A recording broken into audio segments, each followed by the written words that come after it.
Сәлем оқушылар, бүгінгі біздің TOGAP курсымыздың 4-ші видео урогына қош келдіңіздер. Бүгін біз ағылшын тіліндегі маңызды тақырыптардың бірі irregular verbs, яғни тұрақсыз етістіктерді өтетін боламыз.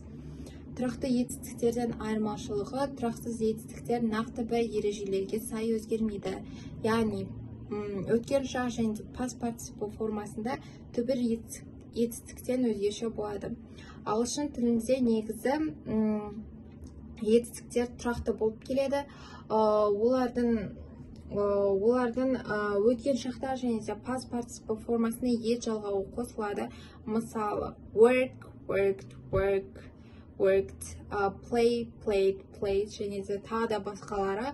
Ал тұрақсыз етістіктерде бұл ережелер жоқ. Олардың әрқайсының өзіндік өзгерістері бар және үш формасы бар. Бірінші ол infinitive, бірінші формасы. Екінші ол past simple, өткен шақтағы формасы, және үшінші past participle, яғни үшінші формасы болып табылады.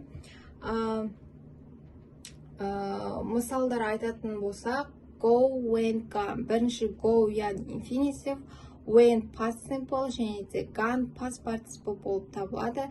Көптеген мысалдар бар, мысалы eat, ate, eaten, write, wrote, written. Тұрақсыз етістіктерін қолдануы туралы айтатын болсақ, past simple шағында тұрақсыз етістіктер өткен шақтағы бір әрекеттің орындалуын білдіреді. Мысалы, she went to the store, he ate an apple. Бұл жердегі тұрақсыз етістіктер, яғни ate және went.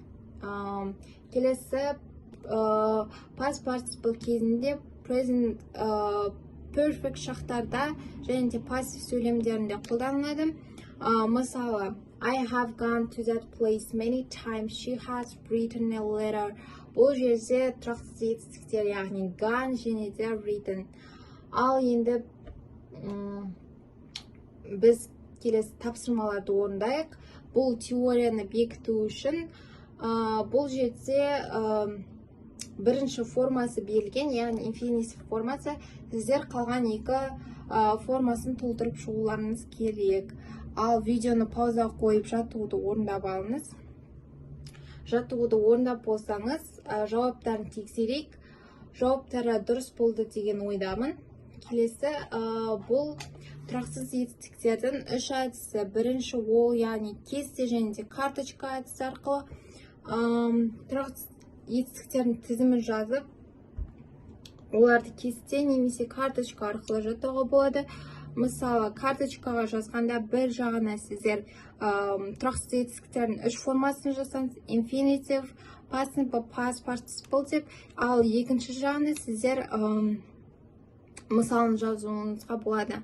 Мысалы, infinitive, go, past simple, went, және past participle, gone, және астына сіздер өздеріңізге мысал сөйлем жазып қоюларыңызға болады. Мысалы, I have gone to that park many times. Және келесі екінші әдіс, бұл контексті жаттығулар жасау. Мысалы, біз күнделікті қолданылатын сөйлемдерімізді жаттау арқылы бұл өте тиімді. Мысалы, she wrote a letter, they saw a beautiful painting. Бұл бәрі күнделікті өмірде қолданылатын сөйлемдер. Ал үшінші әдіс, бұл ойындар мен квиздар арқылы жаттау. Яғни тұрақсыз етістіктерді ойын түрінде жаттау өте қызықты және бұл өте есте қаларлықтай болады. Мысалы, онлайн квиздар, карточка ойындары, қазіргі интернетте көптеген мүмкіндіктер бар. Өздеріңіз тауып, осы ойындарды ойнау арқылы сіздер өздеріңіздің ағылшын тілін дамытуларыңызға болады.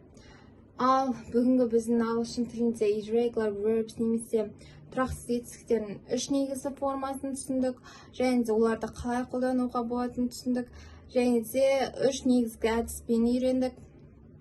Алдағы уақытта осы тұрақсыз әдістерді қолдану арқылы және күнделікті сөйлемдерді қолдануға тырысыңыз, және теориялық біліміңізді практикамен бекітіңіз. Ал сізге сәттілік, сау болыңыздар.